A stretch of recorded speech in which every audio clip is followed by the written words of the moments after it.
Dear students, today we will discuss about the process of evolution.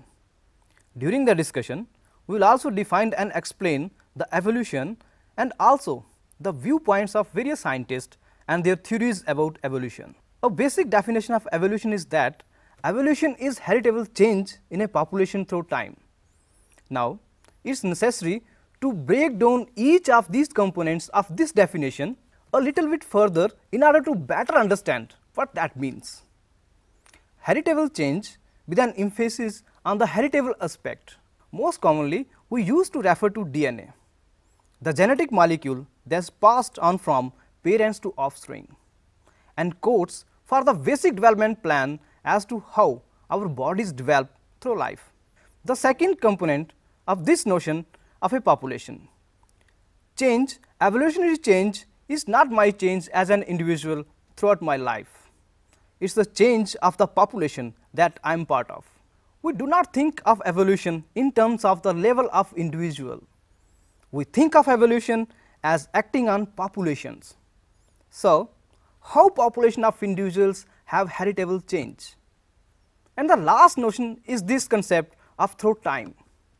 Again, evolution is not my change from birth to death. That is something that we refer to as simply as development. Rather, evolution is how I differ from my parents, or even more, how my children differ from their grandparents, my parents. So, evolution occurs when the scale of generations, our point of focus is generally populations. And the component in which we are really looking at about are these changes which are heritable. Those changes which are passed on from one generation to the next. Now, there is a couple of challenges with this as we move into understanding of these questions in a fossil record. The first of all is that looking at fossils, we are not necessarily looking at populations. We are looking at individual specimens or perhaps samples of specimens. So, one of the first challenge is translating fossil waste data into population data. This notion of through time also comes into place when we look at fossil record. Fossils come from at times very specific point in time. What? Oftentimes from different points in time, and actually understand exactly how much time separate fossils can be a challenge, but something we certainly need to incorporate into the knowledge that we develop out of a fossil record. The final aspect in this notion of heritable change. When we are looking at the fossil records or the associated geological record, we are not looking at an evidence of DNA for the most part. So, my end of this class will certainly be talking a lot about inherited DNA. Instead, what we are talking about is more of logical change in fossils. Differences between skulls, differences between past cranial anatomy, between one specimen and another. We generally believe that differences in morphology correspond to underlying difference in genetic or heritable change. What? This is an issue that we will also further explore later in this class. What evolution is heritable change in a population through time. The geneticist Theodosius Dobzhansky in 1964 famously wrote, "Nothing in biology makes sense except in the light of evolution."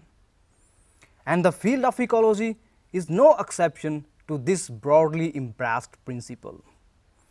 To study ecology without an understanding of evolutionary theory is to watch a sporting event without first learning the rules, players runs, points are scored, whistle thrills, what the guiding principle underlying these events remain a mystery.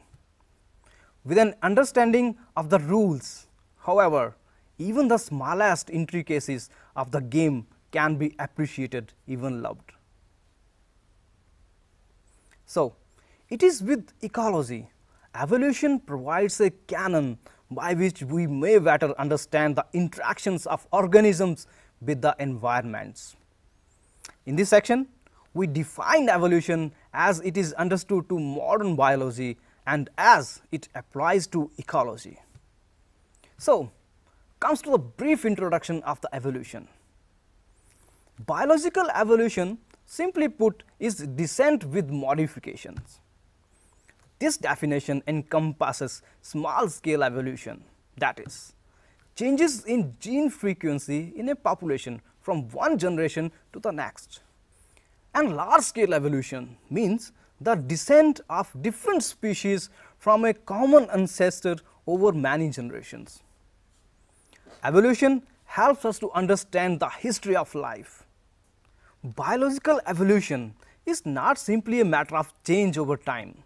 Lots of things change over time. For example, trees lose their leaves, mountain ranges rise and erode. But they are not examples of biological evolution because they do not involve descent through genetic inheritance. The central idea of biological evolution is that all life on earth shares a common ancestor, just as you and your cousins share a common grandmother. Through the process of descent with modification, the common ancestors of life on earth gave rise to the fantastic diversity that we see documented in the fossil record and around us today. Evolution means that we are all descent cousins, humans and oak trees, hummingbirds and whales. Evolutionary biology is the study of history of life forms on earth. What exactly is evolution?